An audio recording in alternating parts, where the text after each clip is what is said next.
being in a place where you could actually do shows and people show up and you can put out a record and people are listening.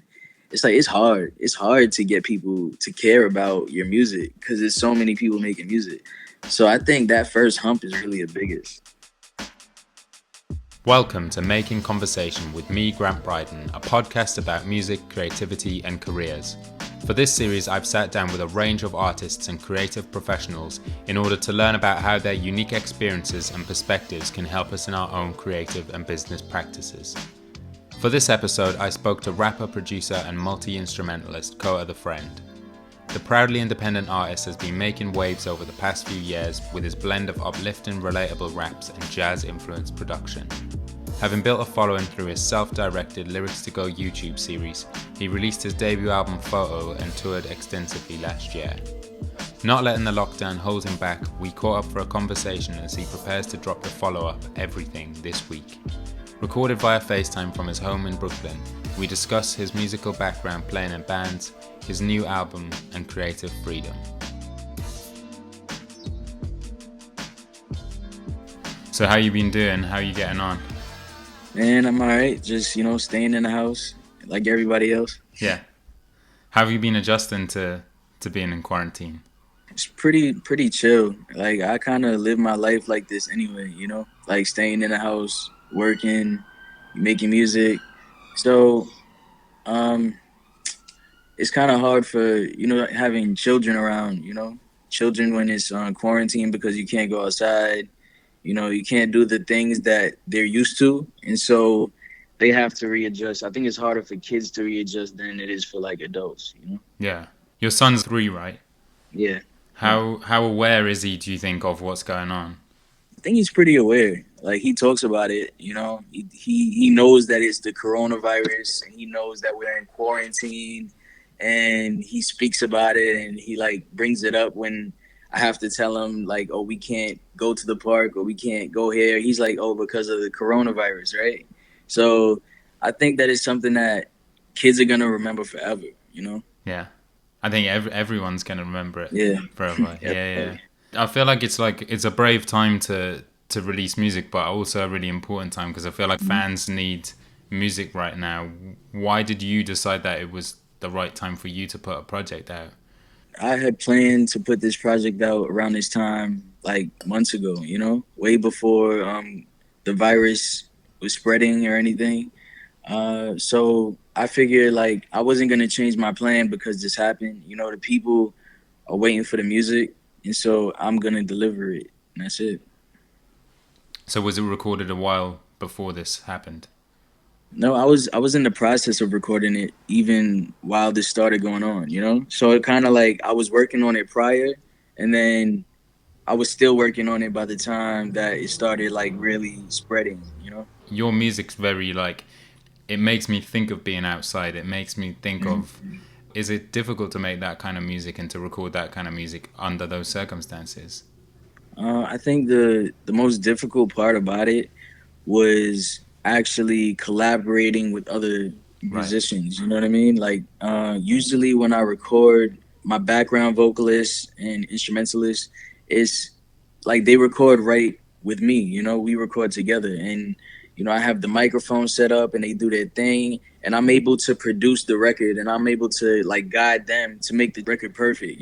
Yeah. But because everybody's in quarantine, I kind of had to trust everybody to do their best. And because I wasn't there to say, oh, let's do this a little bit, it would be way too difficult to like, make it exactly how I want to when we're not face to face. Yeah. So that was really the biggest struggle. Like, I have a backyard, so I be like going outside in the backyard, just sitting down, getting some fresh air from time to time. So it's not too bad. Yeah.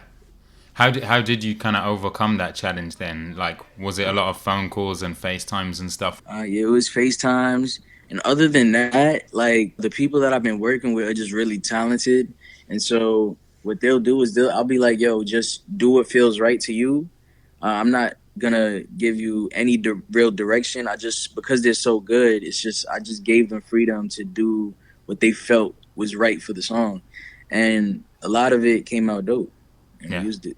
Did it come out, do you think, the way that you wanted it to come out? Is there still some stuff that's not quite how you wanted it, or was there things where like you kind of got surprised by the fact that it didn't come out how you wanted, but it's maybe better than what you wanted? Yeah, I think it came out better than what I expected. Like some people are more seasoned when it comes to like improvisation, and just the more experience you have with music and recording, the better you get at it. The better you get at just recording and making it sound right and doing what feels right. And so, like, there are a few people on the album that it's like I didn't really have to give them much direction. They kind of just knew. Yeah. Like going way back, what is your earliest memory of hearing music that you really connected with? I would say, phew, I feel like there's different periods in time where I connected in a different way to music. Like I think the first time I connected with a song, like just with no influences, just because I heard it and loved it, was Kanye West "All Falls Down."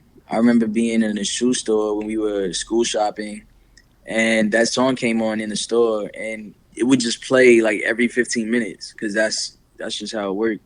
And I remember thinking like this song is great. Like, and I remember for days I didn't know what the song was called or anything, and I was thinking about it for days and days.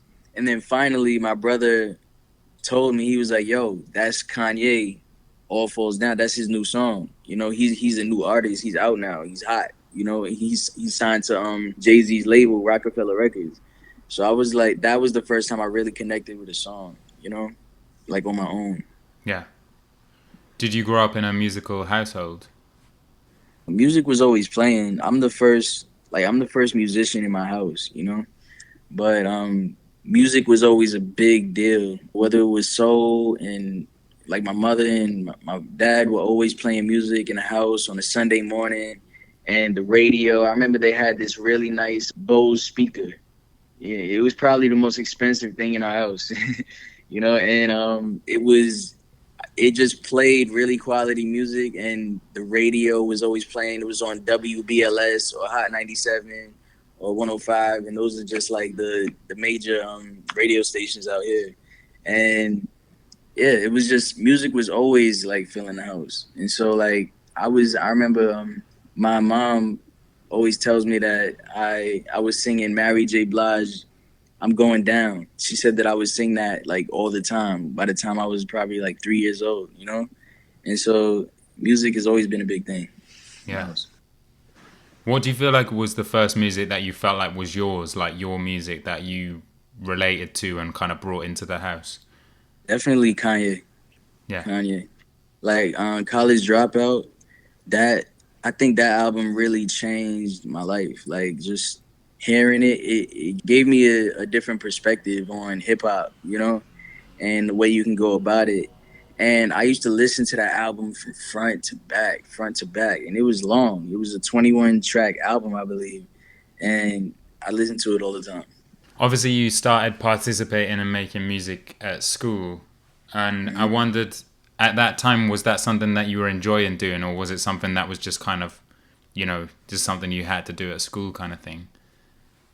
Um, it was that's an interesting thing because when I started playing music, I was really interested in it. I was kind of drawn to it. Like they gave us instruments. I got the trumpet, and I was strangely very good at it. Like everybody, like the teachers would kind of be like, "Oh, he should be in our advanced class." And so every time I went to a school for music, they would put me in the advanced class or like bump me up to the next grade as far as whatever class is the best class. And I think when you're young, you don't want to do anything that's really good for you. You want to just play with your friends and do stupid stuff and hang out and whatever. And so I always wanted to do other things, but I always loved music at the same time. And as I grew up and I got more disciplined, I focused in on my skills more, and I made sure that I got things done and I didn't stray away from my purpose. At what point did you see sort of, because I guess you playing trumpet, you playing sort of classical and stuff. hmm Could you see the link between stuff like Kanye and the trumpet, or was it sort of totally different things to you? I think music is just music. At the end of the day, music is 12 notes. That's it. Like all music is just 12 notes. I was playing jazz. I was playing classical. I was playing like more modern music. I was in different bands growing up. Even growing up, I was in a couple of rock bands, and so I learned different instruments: the guitar, the keyboard, and when you put all those things together, you're always gonna hear something from a classical piece, something that you can relate a classical piece to in like hip hop. There's just in jazz, like even now my music now is more like jazz focused. So you mix that with jazz and the hip hop, and then major chords and minor chords and major seventh chords. It's all just music, and that's really essentially what it is. What was the instrument that you picked up after trumpet, and what drew you to that? Right after trumpet, I was playing the guitar, and what drew me to the guitar was just like I was a big fan of like John Mayer, the Beatles, and a whole bunch of other bands at the time.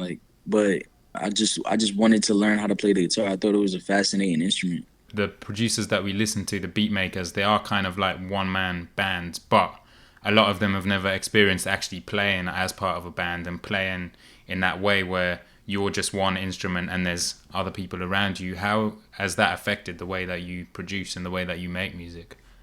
Yeah, I definitely. Whenever I'm making a song, I hear all the instruments. You know what I mean? You have to. I think being a part of a band, you once you're a part of a band, you can't go back to being in a situation where you're not thinking about, yo, what if there was a clarinet, or what if there was what does the bass sound like, and how does it change? Because everything, when you're reading a piece of sheet music, your music is constantly changing. It's not just, I think, with beat makers that don't play instruments and don't like really have any concept of real music. It's like everything is on a loop and it doesn't change and it doesn't turn into anything better, and there's no rise and there's no crescendo, and it's kind of like stagnant. But when you're in a band and you're waiting for the change, you can feel when it's supposed to change, and you can feel when the bass is gonna come in, and then we're gonna get some horns, and then the clarinets are gonna come in, and then the guitars are gonna do this, and then the drum pattern is gonna switch up. You know what I mean? So it's like when you think of it as a band, it really becomes more natural. And you can feel everything better that way. Yeah. What was your favorite band that you played in, and what was your role in that band? I was in like a music group called Nappy Hair, and what we did was like we all rapped, we all kind of sang, and I was playing the instruments, and we would also like work with other musicians to like perform and stuff like that. We'd work with bass guitarists and keyboardists, and I would play guitar from time to time, and it was kind of just like a very free experience, where anybody could be doing anything at any time. I know that NERD were a big influence for you around that time. What was it like to sort of hear their music for the first time? I became a big Pharrell fan through NERD. I thought NERD was like amazing. I had never heard anything like that before, and it just gave me hip hop vibes mixed with rock vibes, like hard rock vibes and like punk, and like the culture. They had like NERD had their own culture, of just like, I love music and I'm going crazy, and I'm a black kid and I could still rock, and so at that time that just gave me a different view on a different idea of what I could be. Yeah. Did it feel kind of validating at the time to what you were doing? Definitely. I've heard there's a song by NERD called Love Bomb that really inspired me to get up and do something, and create something. And I think that song is solely responsible for propelling me into, everything that I'm doing now. Yeah. At what point from playing instruments did you start to record stuff and start to like produce and shape it into that rather than just sort of practicing playing an instrument? I think when I got to college and I started working with my friends and I started the group Nappy Hair, that's when I really started production, you know, and I started putting samples together and learning how to produce and listening to a lot of Jay Dilla and trying to really match his style and mix it with my own. And at the time, Flying Lotus was big, and it was a lot of different sounds, a lot of different producers, and I was still listening to Nerd. I was still playing the guitar, and then it was just like mixing all of those things. And so I think in college is when I started doing that. Aside from music, when you were kind of going through high school and college and stuff, what other outlets did you have aside from music to express yourself? Well, I had a clothing company called Flight Boys, and I used to just pretty much I had two jobs when I was in high school, and I used to use that money to like fund my clothing line. So I would make shirts. I would go to the screen printer, and I would make shirts, and I would throw events at like local bars and places like that, and we would pretty much like do a concert. We were kids. We were probably like 16, 17 years old, and we would just throw concerts. So whoever could rap was getting on the stage, and we'd have a good time. And we make a few dollars, and we get some pizzas later, and and have fun. But it was just a good time. So it was kind of like a creative hub for the city. Yeah.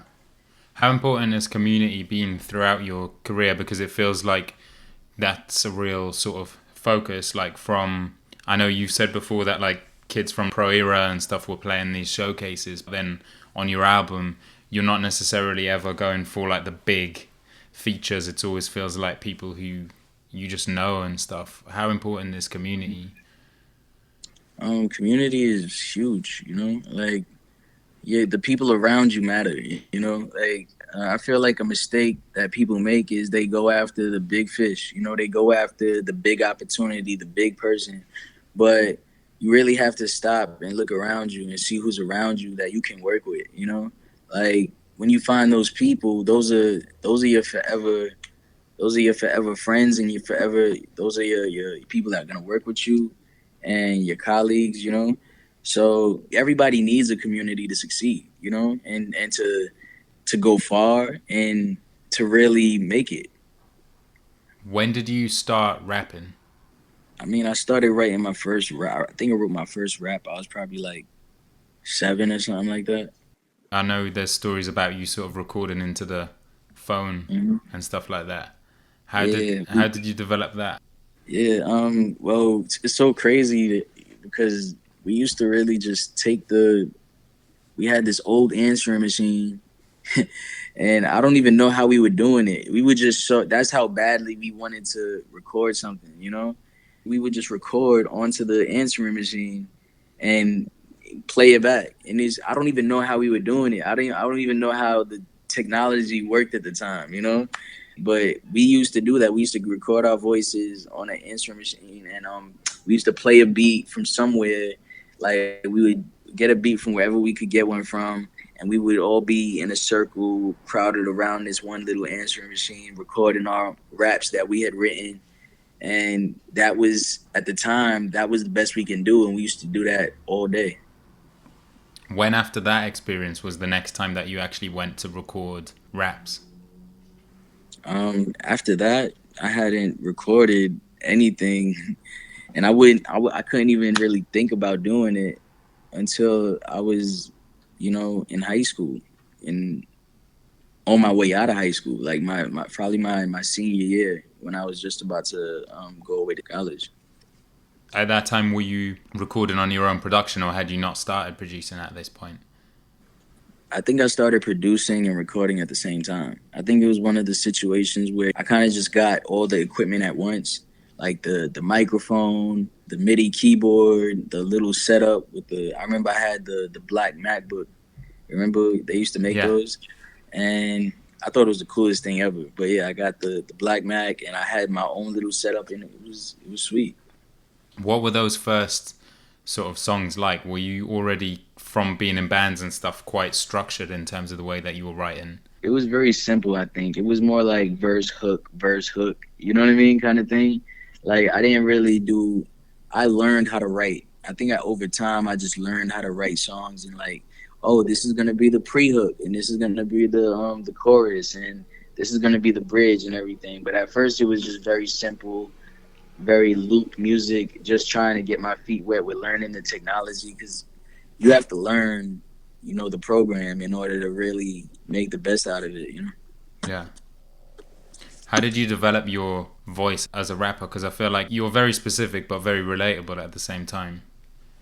I just kept rapping. Like I think every time that I try to I get back into recording, I have to get used to my voice again. Like if I skip 3 months of recording and I get back on a mic, I have to. It's like you have to find your voice again. Yeah, so it's like I have to constantly get comfortable with it. It's something that I don't think that's something that's gonna just stop happening. I'm constantly gonna be breaking in my voice. Yeah. Is imagery important to you? Because it feels like, on a song like She, you're really putting this picture together that's quite detailed, that's quite specific. It's very easy. As a listener, you're really putting this image together. I wondered if that's something that's important to you when you're writing. I definitely try to paint a picture with my words. It's important because you want people to understand what you're talking about. And so before, usually, even any song I'm making, I describe where I'm at. I describe the place, the how it feels, how it smells, who was there, what was happening, because I want to bring you into that world. And even in my songs, sometimes you'll hear in the background like birds chirping, or you'll hear the sound of a highway, or you'll hear the sound of a street sidewalk. And I try to give every song a texture so people could really feel like they're right there with me. Yeah. At what point did you start making video? Because I know that you've had a sort of simultaneous career in video. I guess that's sort of meeting up with your rapping now. At what point did you start making video? It was like 2011, 2012 when I bought my first camera. I bought a camera, 5D Mark II, and I used it to shoot music videos. I used to shoot a lot of videos just because I wanted to have fun. I used to get my friends. Some of my friends wanted to be actors. So I'd be like, yo, y'all act in this music video. I'll shoot it and we'll just promote it and get all these views and try to do other stuff. And after a while, I started getting work from like local people, artists, rappers who just wanted to make a nice music video. And I did that for probably like 3 years. But then it also feels like going back through your YouTube channel and stuff, there's always been this kind of content element. It's not just music videos, it's stuff like Kota's Corner or Lyrics to Go, these short things that you've done. How important do you think it's been to have that visual, that video element to go along with the music to connect with people? Well, the video element, it brought me to where I'm at today. I wouldn't be here if I wasn't putting out a video every week for months and months and months and months. That really propelled me into my career. Without the videos, I wouldn't have fans. I wouldn't have people connecting with me and just that's the reason why I put out Lyrics to Go Volume 1, because that was really for the day one fans who had been with me since I was really grinding and just every day working and shooting videos just to be seen, just so people could know who I am and hear my voice. So like, so important. Why was that the preferred method for you though, than rather than say putting all of that stuff up on SoundCloud where there wouldn't be a visual element? I had put a lot of music on SoundCloud already, and it wasn't really going like that. It wasn't really moving. And so it wasn't until I created one of those 1 minute videos and I put that out, and I didn't know what to expect, but it actually started spreading like wildfire, and people on Facebook were just sharing it and everything. And I moved that same thing to Instagram, and I started pushing it on Instagram, and then it started growing even more crazy. And so I just kept doing it. So it's kind of something where it's like, if it works, then let it work, then do it. Where did that concept come from for Lyrics to Go? I didn't have any money to make a real video, you know? So I just stood there, put up the camera. I've shot every single one of those videos myself, you know? So I just posted up the camera and press record and then put it up on the internet. I wanted to just showcase my rapping ability like this. I just wanted to show people like I can rap. I wanted to put something out there to tell people this is why you should listen to my music, you know? So in a way, my music was more of a mystery. Like the actual recordings of my like longer form songs, like 3 minute, 4 minutes long, they were more of a mystery. And the 1 minute visual was a bait, you know? There's that cinematic vibe that you have that's kind of like we've got subtitles of the lyrics. They sort of feel like a kind of indie movie where they feel like we're on the street with you and stuff. How did you Yeah. develop that style? I think I just developed the color grading. I think the color grading really made the videos what they are. Just the way they look. They look classic. They look like it could be an indie film. Like it's interesting, you know? It doesn't look like it was shot on an iPhone. Hmm. It looked like it was shot by a really good camera. And the way the colors are is just it's a piece of art, you know? So I think that's what people like my fans look at it as. Like some people will look at it and say, "Oh, this is a low budget video," you know. But some people will look at it and say, "Yo, this is artistic," which I think it is. Yeah, and I think especially it's interesting that because you've kept that style, it sort of Mm-hmm. continues to revalidate it and makes it feel part of a wider world. How did you know kind of to stick with that rather than I guess a lot of people want to have a big stylistic change for every video so that it looks totally different.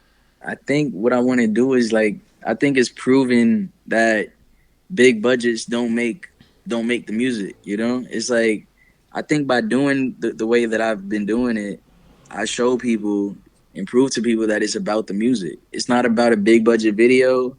It's like I could do one, like, and I wanted to do bigger budget videos for this album, but since like quarantine happened, I'm not able to do everything that I want to do, so I have to kind of replan.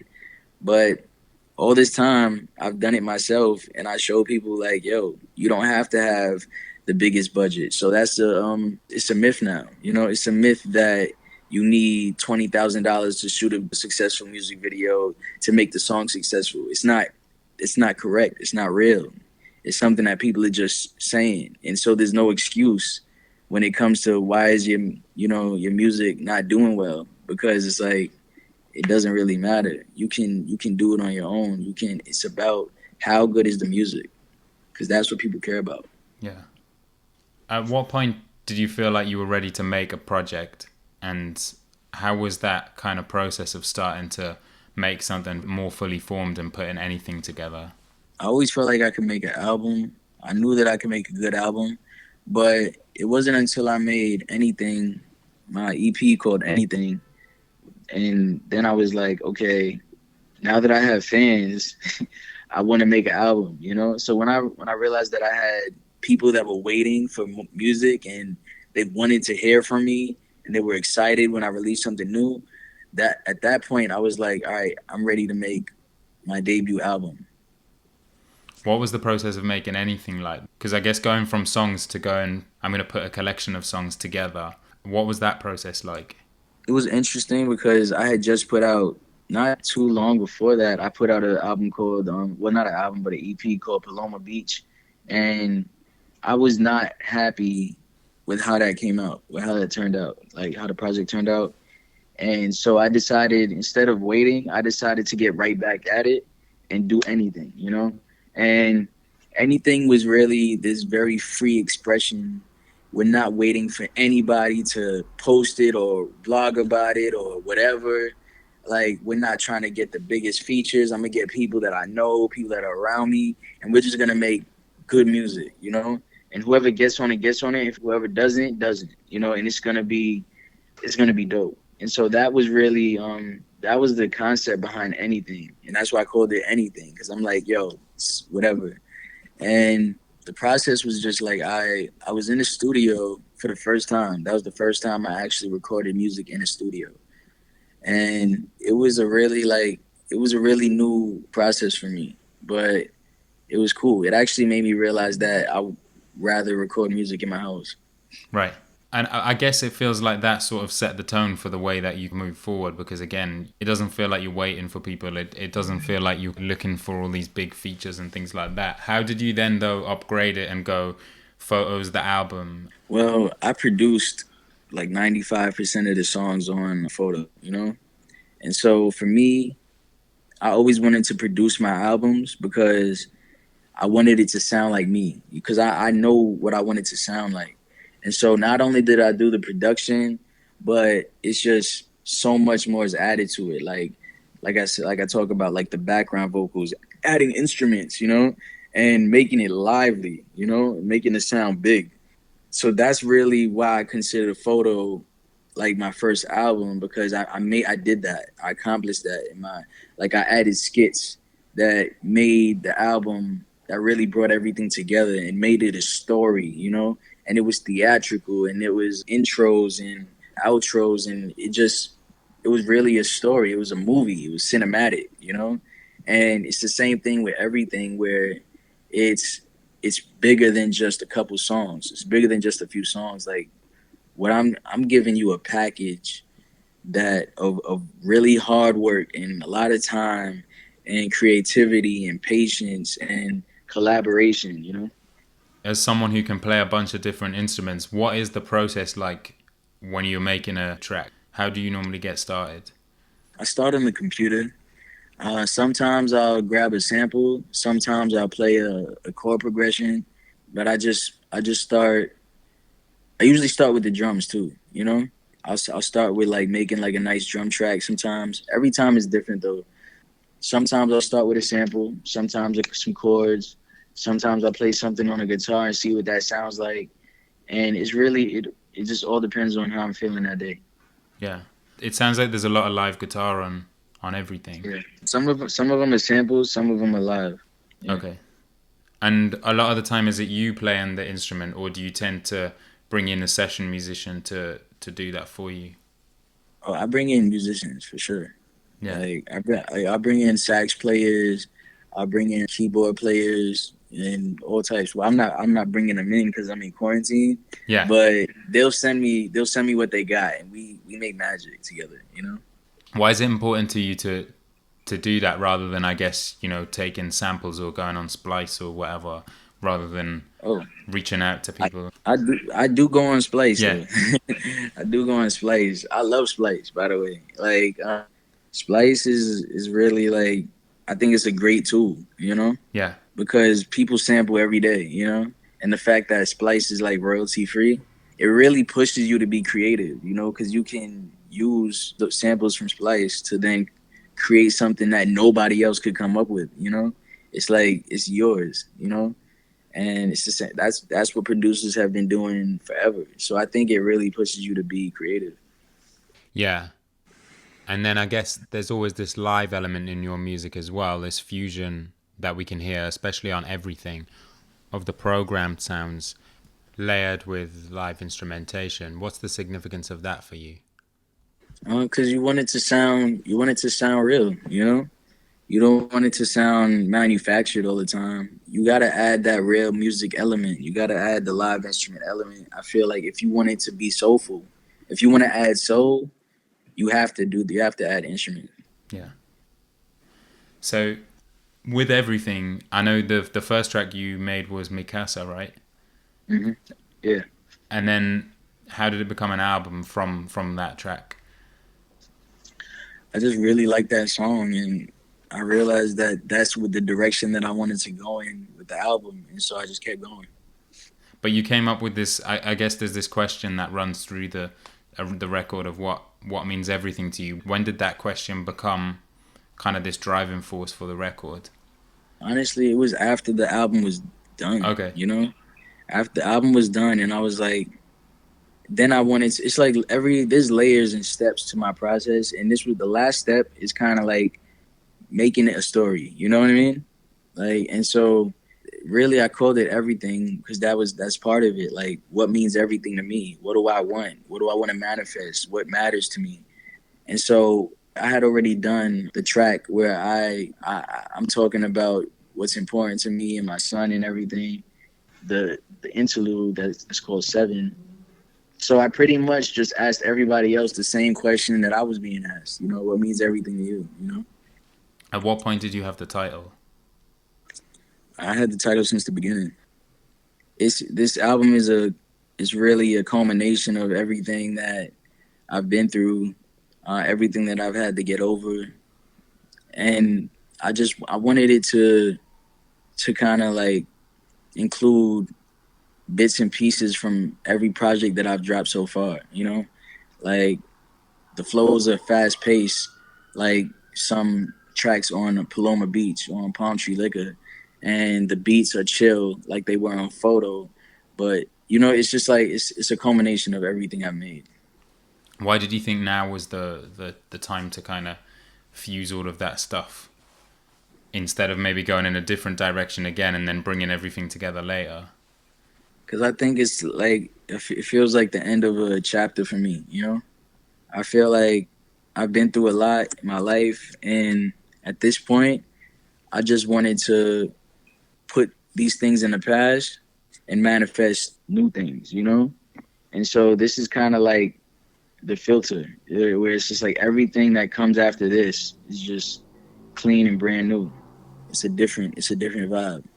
What is the manifestation thing to you? Because obviously you've mentioned it a few times, and I know you've used it in the past to sort of manifest sort of names of cities and stuff that you want to go to and things like that.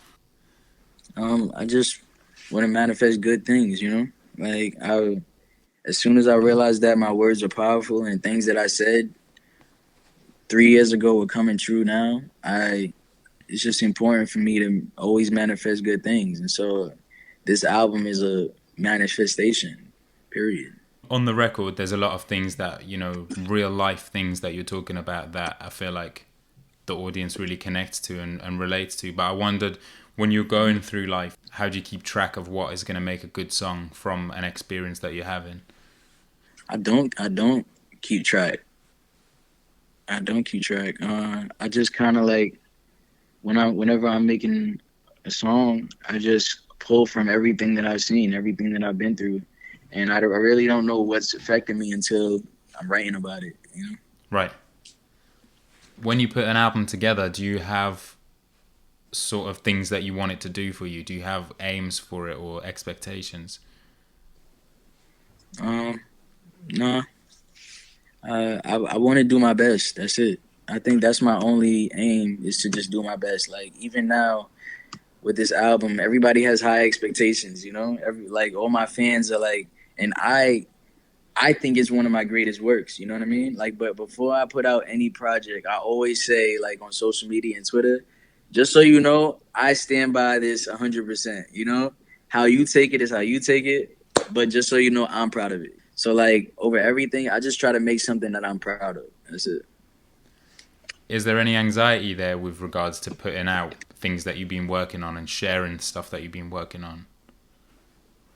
Um, no, I think that I'm pretty comfortable with releasing music as long as it comes from me and as long as it's like real, then I'm putting it out. You know, like I'm just not scared of that because everything I put out is gonna be authentic. And if people don't like it, then they don't like it. Like, but this is my art form, you know, and I take my art serious. Obviously, you spent a lot of last year touring, and that's not Yeah, likely to be something that you'll be able to do for this album for a while. Do you have other sort of plans and things that you want to do around it? yeah, I want to get into some hobbies. I want to have hobbies for the first time in my life. You know, like I want to I want to have a little garden. I want to paint a rocking chair. You know, like that's it. I think right now I really want to just focus on living. What's been the most difficult thing that you've had to overcome so far in your career? Getting fans, like getting people to listen to the music. You know, like when people don't believe in you and they don't see your vision and they don't like a lot of people they can't hear where you're going with it at first. You know, and I think just being in a place where you could actually do shows and people show up and you can put out a record and people are listening, it's like it's hard to get people to care about your music because there's so many people making music. So I think that first hump is really the biggest. Yeah.